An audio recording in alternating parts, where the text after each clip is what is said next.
Selamat datang di channel kesayangan Anda, Tri TV. Hari ini Mimin akan menceritakan cerita horor YG bikin bulu kuduk kalian merinding. Jangan lupa like, komen, dan subscribe-nya ya. Kita mulai ya. Namaku Raka. Aku mahasiswa semester akhir jurusan antropologi. Lagi sibuk-sibuknya nyari bahan skripsi yang unik, beda dari yang lain. Banyak temenku angkat tema modern, kayak budaya digital, urban lifestyle, atau makanan kekinian. Tapi aku lebih tertarik sama hal-hal yang berbau mistis, terutama cerita rakyat di pedalaman Jawa yang belum banyak dibahas orang. Rasanya ada sesuatu yang misterius tapi dalam, kayak suara-suara masa lalu yang nggak pernah benar-benar hilang. Waktu itu aku lagi riset di salah satu daerah di Jawa Tengah. Nama kampungnya Kampung Srowot. Kecil, terpencil, sinyal susah, tapi penduduknya ramah dan suasananya adem banget. Aku nginep di rumah kepala dusun yang namanya Pak Tono. Orangnya udah tua, ramah banget, dan banyak tahu soal sejarah kampungnya. Di hari ketiga aku di sana, sore-sore waktu langit lagi agak mendung, Pak Tono ngajak aku jalan ke ujung kampung. Katanya dia mau nunjukin sesuatu yang mungkin bisa jadi bahan skripsiku. Aku langsung semangat dong. Kami jalan kaki lewat jalan setapak kecil yang diapit sawah dan pohon-pohon bambu. Hawa sore itu mulai dingin, anginnya semilir, dan suasana mulai terasa agak sepi. Setelah jalan hampir 20 menit, akhirnya kami sampai di satu tempat yang entah gimana jelasinnya rasanya beda. Sunyi banget, dan hawanya mendadak kayak lebih dingin. Di depanku berdiri sebuah rumah tua, gede, kayak rumah zaman Belanda tapi udah rusak parah. Cat temboknya pada ngelupas, jendelanya banyak yang pecah. Dan di bagian atas rumah, gentengnya bolong-bolong. Rumput liar tumbuh tinggi, bahkan beberapa sampai nutupin tangga depannya. Aku pernah tinggal dekat sini waktu muda, kata Pak Tono, sambil mandangin rumah itu. Dulu rumah ini milik keluarga Pak Darto, orang kaya di kampung ini. Tapi setelah tragedi itu, ya begini jadinya. Aku ngelirik ke Pak Tono. Tragedi apa, Pak? Dia diem sebentar. Matanya kayak nanar, nginget sesuatu yang enggak enak. Besok aja ceritanya. Sekarang lihat-lihat dulu. Tapi inget, nak, jangan pernah tidur di rumah ini. Apalagi pas jam 2 pagi. Itu waktu yang, ya, pokoknya, jangan. Aku cuma ketawa kecil. Kupikir cuma mitos kampung biasa, kayak pantangan yang dibuat-buat biar rumah tua ini kelihatan serem. Tapi ada satu hal yang aneh. Waktu kami berdiri di halaman, aku dengar pintu rumah itu bunyi. Krek, krek. Padahal nggak ada angin kencang, cuma angin biasa. Tapi pintunya gerak pelan, kayak kebuka dikit terus nutup lagi. Aku masih ngira itu efek kayu lapuk kena angin. Pak Tono narik napas dalam. Rumah ini kosong lebih dari 20 tahun. Tapi banyak warga yang bilang, tiap malam dari lantai 2 suka ada suara langkah kaki. Jam 2 pagi, pas suasana paling sepi. Mereka bilang itu arwah penghuni terakhir rumah ini. Tapi ya, itu cerita orang kampung. Terserah kamu mau percaya atau enggak. Aku ngangguk pelan, meski dalam hati belum terlalu percaya. Buatku, selama belum lihat atau ngalamin sendiri, semuanya cuma cerita doang. Kami masuk ke dalam rumah. Aku kaget, karena bagian dalamnya lebih utuh dari yang aku kira. Memang, debu dan sarang laba-laba di mana-mana, tapi dinding-dindingnya masih berdiri kokoh. Ada perabot tua juga. Lemari kayu besar di ruang tamu, kursi rotan reyot, dan bahkan lampu gantung yang udah lama nggak nyala. Tapi yang paling bikin merinding adalah suasananya. Beda. Kayak ada yang ngeliatin dari balik bayangan, tapi kamu nggak tahu dari mana asalnya. Aku jalan pelan-pelan ke arah tangga. Tangga kayu itu menuju ke lantai 2. Setiap aku injak satu, anak tangga, bunyinya nyaring, krik. Di atas cuma ada 2 kamar, tapi aku nggak berani masuk karena jendelanya pecah dan hawanya aneh banget. Bulu kudukku berdiri tanpa alasan jelas. Pak, boleh saya nginep di sini semalam buat observasi? Tanyaku tiba-tiba. Pak Tono langsung noleh cepat. Loh, kamu dengar saya tadi kan? Jangan tidur di sini. Siang bolong mau lihat-lihat nggak apa-apa. Tapi malam, jangan. Aku nyengir. Tenang aja, Pak. Saya cuma penasaran. Bawa sleeping bag juga? Kok? Mungkin saya bisa ngerasain sendiri, siapa tahu bisa jadi bahan skripsi. Pak Tono narik napas, terus pelan-pelan dia bilang, kalau kamu maksa, saya nggak bisa larang. Tapi kamu janji satu hal. Kalau jam 2 pagi kamu dengar suara langkah dari atas, jangan tanya, jangan jawab, dan jangan lihat ke atas. Diam aja. Aku cuma ketawa kecil. Kayak dengar cerita dari film horor. Tapi sekarang, aku tahu, itu bukan cuma cerita. Sore itu, aku bantu Pak Tono bersihin ruang tamu biar bisa aku pakai buat tidur malamnya. Aku taruh sleeping bag dekat jendela dan nyiapin alat rekam buat dokumentasi suara. Sinar matahari terakhir masuk dari sela-sela jendela, dan waktu itu, aku ngeliat sesuatu yang bikin aku terdiam sejenak. Di pojok ruangan, ada lukisan tua. Lukisan keluarga, seorang pria, wanita, dan 2 anak kecil. Mereka senyum, tapi entah kenapa. Makin lama dilihat, senyumnya terasa makin dingin. Kayak senyum yang dipaksakan atau menyimpan sesuatu. Aku tanya Pak Tono, ini siapa, Pak? Pemilik terakhir rumah ini, Pak Darto dan keluarganya. Loh, tadi katanya tinggal sendiri? Pak Tono terdiam. Lalu pelan-pelan bilang, iya, soalnya setelah malam itu cuman 1 orang yang ditemukan. Dan bukan Pak Darto. Aku nggak tanya lebih lanjut. Malam mulai turun dan suara jangkrik terdengar makin jelas. Pak Tono pamit pulang, tapi sebelum pergi, dia liatin aku dalam-dalam dan cuma bilang satu hal, kalau ada yang manggil nama kamu, jangan jawab ya. Aku angguk dan senyum. Tapi jujur, sejak masuk rumah itu, aku ngerasa aku nggak sendirian. Malam pertama di rumah itu terasa beda. Bukan dingin yang biasa aku rasakan di tempat tinggi atau kampung terpencil, tapi dingin yang menusuk dari dalam. Seolah-olah udara di rumah itu sudah lama berhenti bergerak. Aku menggelar sleeping bag. Di pojok ruang tamu, dekat jendela besar yang kacanya retak dan nyaris pecah, cahaya bulan masuk samar-samar cukup buat jadi penerangan tanpa harus nyalain senter atau lampu. Aku buka buku catatan, nyoret-nyoret beberapa poin untuk skripsi. Tulisan Pak Darto, keluarga misterius, sisa-sisa barang di rumah, suasana desa. Tapi makin malam, suasananya makin sepi. Bahkan jangkrik pun pelan, kayak nggak berani bunyi keras-keras. Aku cek jam tanganku. Pukul 1:07. Masih belum ngantuk juga. Mungkin karena pikiranku was-was. Atau karena perasaan aneh yang dari tadi nggak pergi-pergi. Aku coba tarik selimut dan merem, meskipun rasanya kayak lagi tidur di tengah ruang museum angker. Angin dari celah-celah dinding tua kadang masuk bikin tirai bergerak pelan, menimbulkan suara gesekan yang bikin jantung berdetak lebih cepat dari biasanya. Lalu tiba-tiba, tok, tok, tok. Aku langsung membuka mata. Jantungku seketika berdegup kencang. Suara langkah dari atas, dari lantai 2. Bukan langkah yang terburu-buru, tapi pelan, teratur. Tok, tok, tok. Awalnya aku berpikir, mungkin tikus besar, tapi nggak masuk akal. Suaranya terlalu berat, terlalu beraturan. Bahkan aku bisa menghitung jeda antar langkahnya. 1, 2, 3. Seperti seseorang yang berjalan dengan sepatu tua dan berat. Kayak sepatu bot yang diinjak di atas lantai kayu. Aku nggak berani gerak. Tidurku jadi setengah bangun. Mata terbuka, telinga fokus, tapi badan masih rebah. Aku tatap langit-langit, berharap itu cuma sugesti.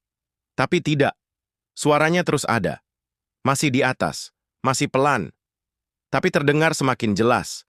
Seperti berjalan dari ujung ke ujung, aku mulai berpikir yang aneh-aneh. Rumah ini udah kosong puluhan tahun, kata Pak Tono. Nggak ada listrik, nggak ada penghuni, semua pintu dan jendela tadi udah aku pastikan tertutup rapat. Bahkan Pak Tono juga udah pulang dari sore tadi. Nggak mungkin ada orang lain.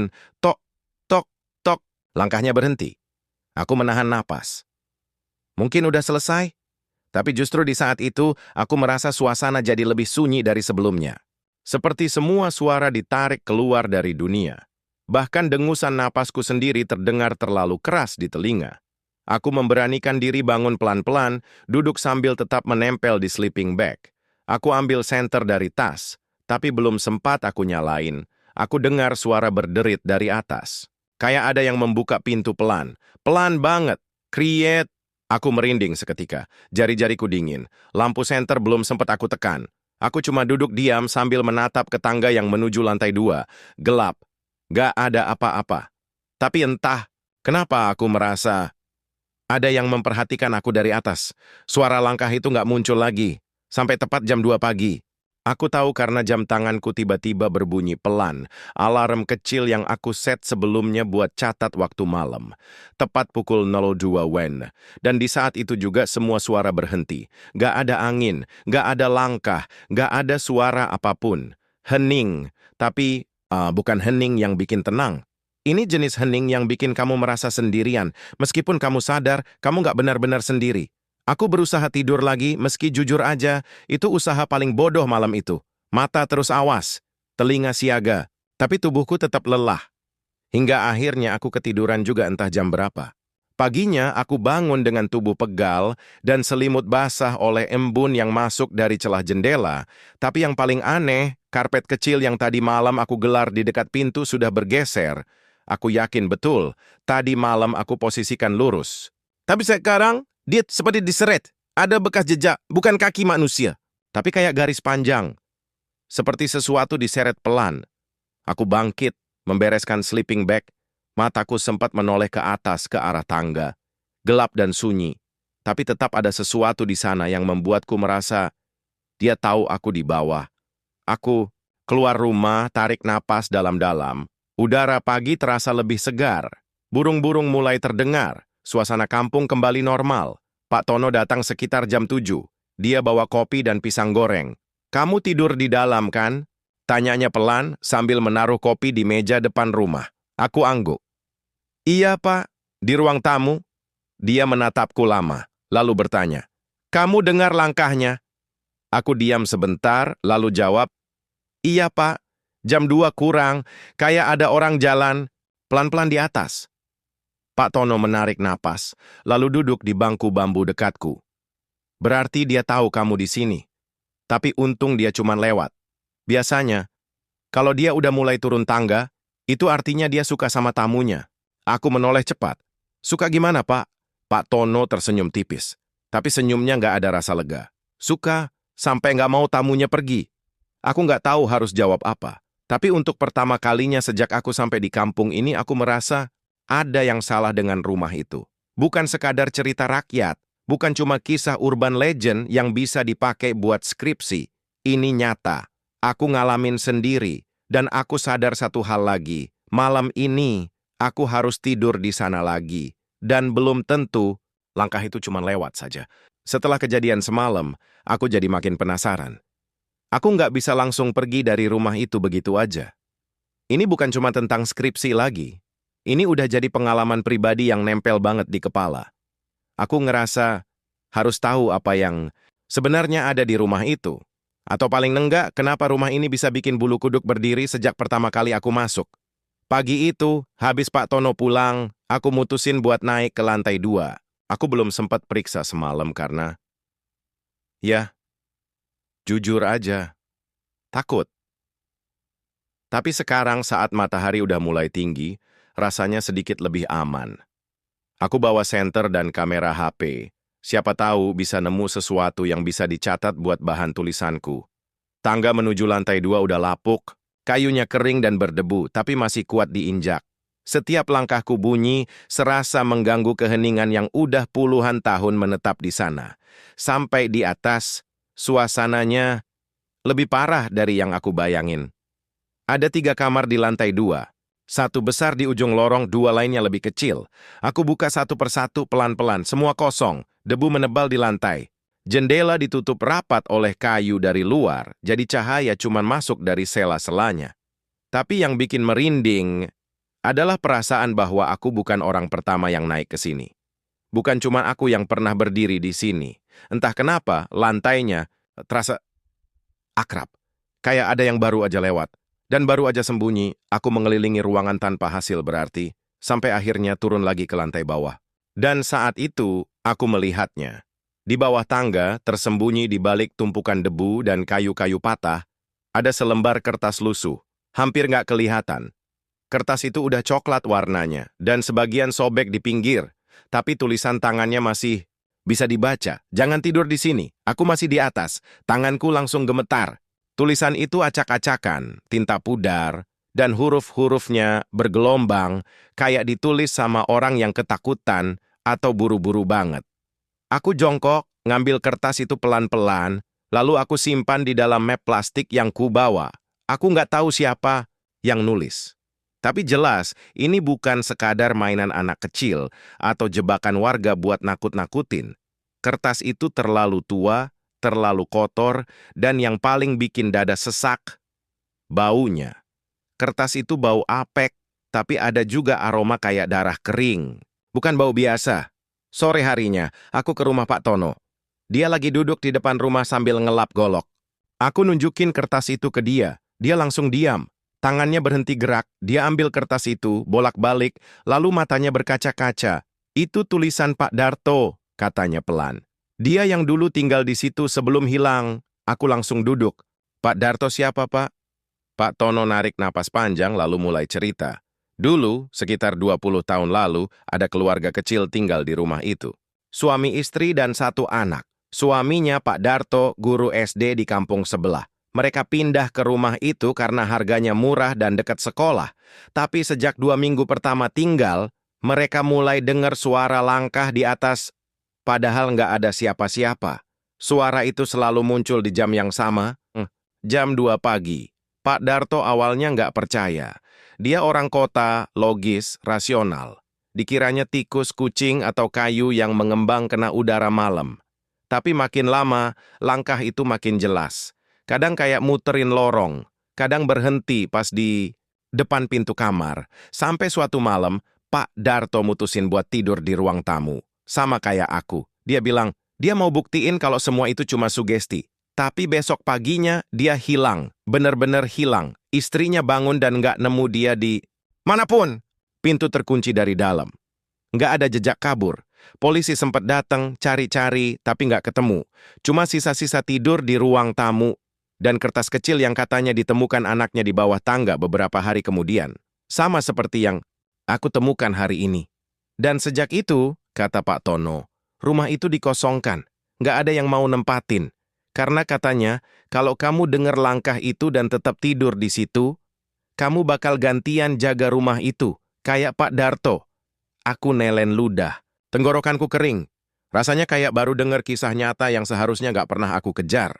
Aku dengar langkah itu, Pak, kataku. 2 malam berturut-turut. Pak Tono menatapku lama. Dia udah tahu kamu di sana, tapi belum turun. Artinya, kamu masih bisa pergi.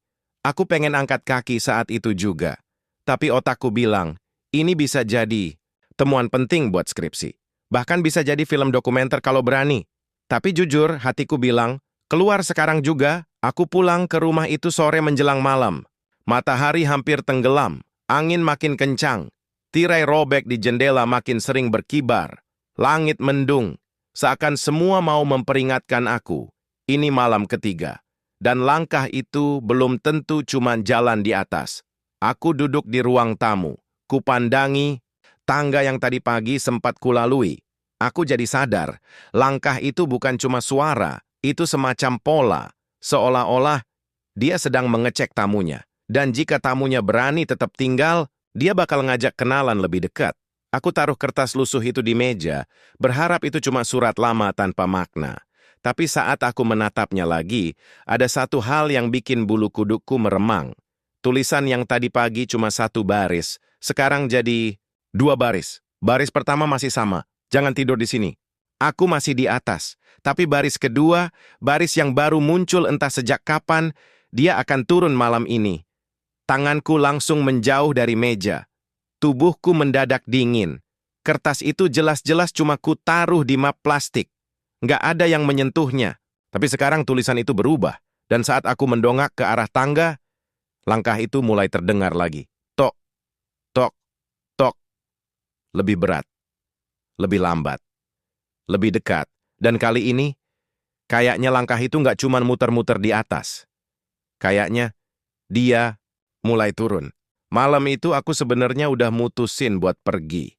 Setelah tulisan di kertas berubah sendiri dan langkah itu mulai turun tangga, otakku udah teriak-teriak suruh kabur. Tapi hidup nggak selalu semudah niat. Motor yang kupakai tiba-tiba mogok. Nggak ada sinyal. Nggak bisa nelpon siapapun. Kampung paling deket jaraknya 2 kilometer lebih, dan aku juga nggak mau nekat jalan kaki malam-malam, apalagi setelah yang terjadi barusan.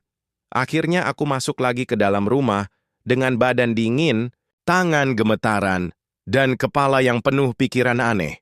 Malam itu aku nggak berani tidur di ruang tamu. Aku pindah ke ruangan belakang, yang dulunya kayaknya dapur. Meski kotor dan gelap, setidaknya dari situ aku nggak bisa langsung lihat tangga. Nggak bisa dengar suara langkah turun dari atas. Nggak bisa langsung diingatkan kalau aku nggak sendirian. Aku duduk bersandar di dinding, lilin kecil di depan, dan satu buku catatan di tangan. Aku berusaha nulis buat nenangin diri, tapi pena cuman gores-gores kosong. Kepalaku terus mikir, siapa dia yang nulis di kertas? Siapa yang jalan di atas tiap malam? Dan kenapa napasnya bisa sampai kerasa ke leherku waktu malam sebelumnya? Jam menunjukkan pukul 01.45. Aku coba pejam mata, pura-pura tidur, tapi rasanya nggak bisa. Tiap suara kecil dari luar bikin jantung makin kenceng, suara ranting jatuh, angin, lewat sela jendela, bahkan suara nyamuk pun kedengeran serem. Lalu jam 01.59, tepat 1 menit sebelum jam 2, aku dengar suara itu lagi. Tok, tok, tok, langkah kaki, tapi kali ini nggak di atas. Suaranya terdengar dari lorong depan, dari arah ruang tamu. Aku langsung membeku. Lilin mulai bergetar karena angin entah dari mana. Sinar kecilnya memantul ke dinding, menciptakan bayangan yang menari-nari nggak jelas. Tok, tok, tok. Langkahnya pelan, berat, dan seakan menyeret kaki. Bukan seperti jalan biasa. Lebih kayak orang yang pincang atau diseret, lalu ada suara lain. Ha, ha, napas berat. Seperti orang kelelahan setelah lari jauh. Tapi napas ini terlalu dekat, padahal langkahnya masih di lorong. Aku tekan mulutku dengan tangan, berusaha nggak panik. Tapi suara berderit dari arah dapur bikin aku langsung merinding dari kepala sampai kaki. Krek. Itu suara lemari tua. Lemari yang tadi aku lihat di sudut dapur, yang sebelumnya tertutup rapat dan berdebu. Tapi sekarang, krek, lemarinya terbuka sedikit demi sedikit. Pelan. Sangat pelan, seperti sengaja biar aku dengar jelas. Kayak nunggu reaksiku, aku nggak berani noleh. Aku pejam mata, pura-pura tidur, tapi tubuhku gemetar hebat. Nafasku sendiri nggak beraturan. Lalu, aku ngerasa ada sesuatu, napas dingin di leherku. Seolah-olah ada yang berdiri tepat di belakangku. Tapi aku tahu betul dinding ada di belakangku. Jadi kalau ada napas, artinya dia nggak berdiri, dia muncul dari tembok. Ha, ha, ha. Napasnya makin dekat. Bukan cuma kerasa, tapi terdengar. Lalu sesuatu menyentuh rambutku. Jari, panjang, dingin, kasar. Aku nggak tahan lagi. Tapi tubuhku nggak bisa gerak. Kayak ditahan, kayak lumpuh. Dan saat aku udah mau teriak, sesuatu membisik pelan di telingaku. Tidur ya, biar aku masuk. Suaranya, bukan suara biasa. Bukan laki-laki. Bukan perempuan. Tapi seperti campuran dua suara dipelintir jadi satu. Serak, dalam, dan terlalu dekat. Aku ngerasa telingaku bergetar. Tiba-tiba lilin mati. Aku teriak tapi nggak ada suara yang keluar. Lalu semuanya gelap. Aku nggak tahu berapa lama aku kayak gitu. Tapi saat aku buka mata, udah pagi. Matahari menyorot dari sela dinding dapur yang bolong. Badanku lemas. Keringat dingin membasahi kaos. Tapi aku masih hidup. Aku masih di sini. Dan yang paling aneh, aku nggak tahu gimana aku bisa pindah posisi. Terakhir aku ingat, aku duduk di sudut dapur, bersandar ke dinding. Tapi sekarang, aku tidur telentang. Di tengah ruangan. Seolah-olah, aku dipindahkan. Tanganku kotor, ada bekas tanah di jari dan kuku. Bajuku sobek di bagian pundak. Tapi nggak ada luka. Nggak ada jejak jelas. Cuman rasa ngilu di sendi, kayak habis digerakkan paksa saat tidur. Aku langsung keluar dari rumah. Udara pagi terasa segar tapi juga janggal. Suara burung terdengar terlalu jauh. Kampung masih sepi. Dan motor, entah kenapa, udah nyala lagi. Seolah-olah dia ngizinin aku pergi sekarang. Aku melaju cepat ke rumah Pak Tono. Dia langsung buka pintu dengan wajah panik. "Kamu tidur di situ lagi?" Tanyanya langsung. Aku cuman angguk. Dia geleng-geleng kepala, lalu narik napas panjang. Dia udah deket sekarang, dan kamu udah dengar bisikannya. Itu tandanya dia udah masuk separuh. Aku bingung. Masuk? Maksudnya apa, Pak? Pak Tono menatapku dalam-dalam. Bukan cuma ke rumah, Nak, tapi ke kamu. Aku mundur selangkah, merinding. Pak, maksudnya saya dirasuki? Belum sepenuhnya. Tapi kalau kamu tidur lagi di sana, apalagi jam 2, dia akan sepenuhnya masuk. Dan kamu nggak akan bangun sebagai dirimu lagi. Aku nggak bisa berkata-kata.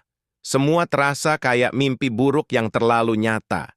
Dan yang paling bikin aku takut sekarang adalah, aku nggak tahu, tadi malam itu cuma mimpi buruk. Atau, aku memang udah mulai berubah. Karena sejak pagi ini, aku mulai bisa dengar langkah kaki kecil di dalam kepalaku sendiri. Aku bangun dengan tubuh kaku dan dingin seperti habis berendam semalaman. Baju yang kupakai basah kuyup, bukan keringat, tapi seperti habis jatuh ke sumur. Tengkukku ngilu, dan punggung terasa berat seperti habis digendong sesuatu. Yang langsung bikin aku merinding adalah, aku terbangun di lantai 2. Di salah satu kamar tua dengan jendela pecah dan kasur reyot di pojok. Padahal aku ingat jelas, semalam aku tidur di dapur, lantai bawah. Aku bahkan gak sempat naik karena ketakutan, tapi sekarang aku ada di sini, sendirian, di atas. Dan kamar ini entah kenapa, tercium bau kayu basah dan sesuatu yang amis. Seperti darah kering, aku langsung bangkit, berdiri sambil menahan sakit di lutut, dan berjalan pelan ke tangga. Langkah kakiku nyeret, seperti tubuh ini masih belum sepenuhnya nurut sama pikiranku. Begitu aku turun, suara motor terdengar dari depan rumah. Pak Tono. Dia datang pagi-pagi banget, bahkan matahari belum sepenuhnya muncul dari balik bukit. Aku buka pintu depan, dan dia langsung terdiam waktu lihat wajahku. Matanya menatap tajam, dan kulitnya kelihatan lebih pucat dari biasanya. Kamu semalam gak tidur di atas kan? Tanyanya cepat, nadanya gugup. Aku geleng pelan. Enggak, Pak. Saya tidur di bawah, di dapur. Dia nggak langsung jawab, cuma diam sebentar, lalu napasnya terdengar berat. Kalau kamu dengar langkah itu lagi, jangan pernah tidur lagi, katanya dengan nada sangat pelan, sebelum akhirnya berbalik dan pergi tanpa nambah penjelasan apa-apa. Aku sempat mau panggil dia lagi, tapi tenggorokanku seperti mengunci. Ada sesuatu yang membuatku merasa sebaiknya aku nggak banyak tanya untuk sekarang. Hari itu, aku mutusin buat beres-beres dan segera ninggalin rumah itu. Aku masuk ke kamar buat ambil barang, dan saat aku buka tasku, aku nemuin sesuatu yang bikin jantung berhenti sebentar. Ada foto. Bukan foto yang aku bawa. Bukan punyaku, tapi foto hitam putih, berbingkai kayu kecil, dan udah menguning dimakan waktu. Isinya, seorang laki-laki tua dengan jas compang-camping berdiri di depan rumah ini, tersenyum. Tapi yang aneh, di jendela lantai 2 ada bayangan. Sosok perempuan kurus dengan rambut panjang menutupi wajah. Tangannya melambai ke arah kamera. Aku nggak tahu kenapa foto itu bisa masuk ke tasku. Aku nggak pernah lihat sebelumnya. Dan makin aku perhatiin, makin aku sadar satu hal lagi. Laki-laki tua di foto itu mirip aku. Gak persis, tapi matanya, bentuk wajahnya, seperti versi tuaku. Aku langsung lempar foto itu ke lantai dan mundur. Tapi saat foto itu jatuh, bingkainya retak dan bagian belakangnya terbuka. Di balik karton penutup, ada kertas kecil, terlipat. Aku ambil dan buka perlahan, tulisan tangan lagi. Tapi kali ini bukan kalimat ancaman, bukan juga peringatan, isinya cuma satu kalimat pendek, kamu yang selanjutnya. Aku ngerasa waktu di sekitarku langsung melambat. Angin berhenti, dan suara alam tiba-tiba hening total. Gak ada burung, gak ada jangkrik. Hanya detak jantungku yang makin keras di telinga. Tanpa pikir panjang, aku keluar dari rumah itu sambil bawa semua yang bisa kuambil. Aku naik motor, gas sekencang mungkin ke arah jalan utama. Begitu nemu sinyal, aku langsung telepon orang rumah, bilang mau pulang hari itu juga. Gak peduli soal skripsi, gak peduli soal cerita rakyat. Aku cuma pengen jauh dari tempat itu. Beberapa hari setelahnya, aku coba tidur di rumah, tapi selalu kebangun jam 2 pagi. Dan selalu, aku dengar langkah, awalnya di luar kamar, lalu di tangga, lalu di dalam kamarku sendiri. Langkah pelan, berat, dan kadang diikuti suara napas. Kadang seperti suara seseorang duduk di sudut ruangan. Tapi tiap aku nyalain lampu nggak ada siapa-siapa, aku cerita ke teman dekat. Dia bilang mungkin aku stres. Tapi suatu malam, dia nginap di rumahku, dan kami tidur di kamar yang sama. Jam 2 pagi, dia bangunin aku dengan muka panik. Bro, lo naro siapa sih di pojok kamar? Dari tadi duduk aja diem. Nggak ada siapa-siapa di sana waktu lampu dinyalain. Tapi sejak itu, temanku nggak pernah mau datang lagi.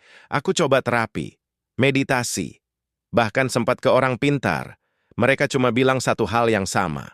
Kamu udah dibuka jalannya, dia udah nempel, dia nggak butuh rumah itu lagi. Rumahnya sekarang, kamu. Dan malam-malam berikutnya langkah itu tetap datang. Kadang aku dengar dia naik kasur pelan. Kadang aku ngerasa ada yang pegang kaki. Bahkan pernah saat aku ngaca, aku lihat sosok lain berdiri di belakangku. Bukan bayanganku. Perlahan, aku kehilangan banyak hal. Tidurku kacau. Wajahku pucat. Aku, mulai bicara sendiri, kata orang-orang, sampai akhirnya aku nggak bisa kuliah lagi. Skripsiku nggak selesai, tapi itu nggak penting sekarang. Karena aku tahu jam 2 pagi, dia selalu datang. Dan setiap malam, aku makin lupa siapa diriku. Kadang aku berdiri di jendela jam 2, lihat keluar, melambai ke jalanan kosong. Kadang aku senyum sendiri, seperti dia mulai pakai tubuhku buat hidup. Malam ini, aku nulis ini sebagai catatan terakhir. Kalau kamu baca ini dan suatu hari kamu diajak ke lembah jelangkung, jangan pernah masuk ke rumah itu, jangan pernah tidur di sana. Dan kalau kamu terbangun, jam 2 pagi, terus dengar langkah kaki, jangan berpura-pura tidur, karena mungkin kamu bukan lagi kamu. Cerita selesai.